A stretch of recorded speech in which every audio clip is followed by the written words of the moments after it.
@NOTANONNHIME. Je vois passer le tweet ridicule sur la musclophobie qui, évidemment, n'existe pas. Par contre, c'est l'occasion de causer un peu sport, meuf et body shaming. Si la musclophobie n'existe pas, par contre, le body shaming visant les femmes qui veulent faire ou ont du muscle est bien réel. La plupart des femmes qui se mettent au sport excluent directement la musculation, le crossfit, etc. parce que ça va les faire ressembler à des hommes, comprendre les transformer en Hulk, en moins vert. Quoique la transpi, ça peut faire décolorer les fringues. J'ai eu à peu près toutes les variantes sur les sites de rencontres et dans mon entourage, à commencer par « tu fais gaffe à pas perdre ta féminité, hein ». Comme si, boum, du jour au lendemain, mon genre change parce que j'ai touché à une haltère. Mais avant même de commencer la muscu, il existe la culture du raffermissement. Parce que la femme, elle ne se muscle pas, elle se raffermit. La culture du raffermissement te dit que tu dois être svelte et ferme, mais attention, il faudrait quand même pas avoir un muscle visible. Le muscle doit être scrupuleusement caché, il ne faut pas trop toucher au poids de peur de ressembler à Schwarzy. Oh, these cookies! Put that cookie down! Now!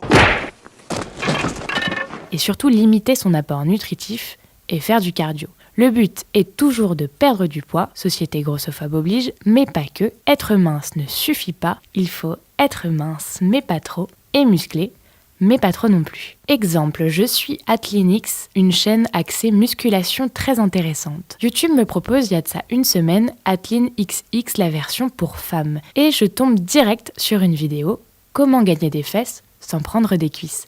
Parce que la femme raffermie doit avoir un joli petit cul bien bombé, mais pas de cuisses. La femme raffermie a également des bras toniques, mais surtout pas de biceps. Elle ne travaille pas ses pecs, sauf pour redresser sa poitrine naturellement, et n'a droit qu'à des petites haltères roses, parce qu'on veut pas devenir trop masculine. On brandit donc la menace ultime, si tu fais tel sport, tu ne seras plus féminine, muscle apparent ou non d'ailleurs, parce que c'est un truc de mec. Et ça marche, je vais pas vous mentir, à la base, je voulais pas faire de la muscu jusqu'à ce que je réalise en regardant des chaînes YouTube de sportives qu'elles avaient un physique honorable, mais pas extrêmement dessiné. Et c'est depuis peu que je cherche à prendre des quadriceps, alors qu'auparavant, je voulais éviter de trop augmenter la taille de mes cuisses. La peur de prendre de la place et du poids plus celle de ne pas avoir un physique féminin sont inculquées aux femmes depuis l'enfance et constamment utilisées comme menace. Quand ça ne suffit pas, les femmes qui se mettent à ces sports reçoivent régulièrement des pressions sur le fait de ne pas aller trop loin, de limiter leurs apports histoire de ne pas faire de masse, en plus de l'hostilité générale de la part des hommes dans le milieu sportif pour te faire comprendre que tu n'es pas la bienvenue. En contrepartie, on a vu un gros mouvement qui s'est un peu calmé depuis, je crois, qui glorifiait la musculation pour les femmes en rabaissant celles qui n'en font pas. Parce que clairement, mettre en compétition les femmes pour les encourager à se mettre à la muscu, et ce en les objectifiant au passage, vu que ça vient de mecs 99% du temps, c'est la meilleure solution. Et c'est là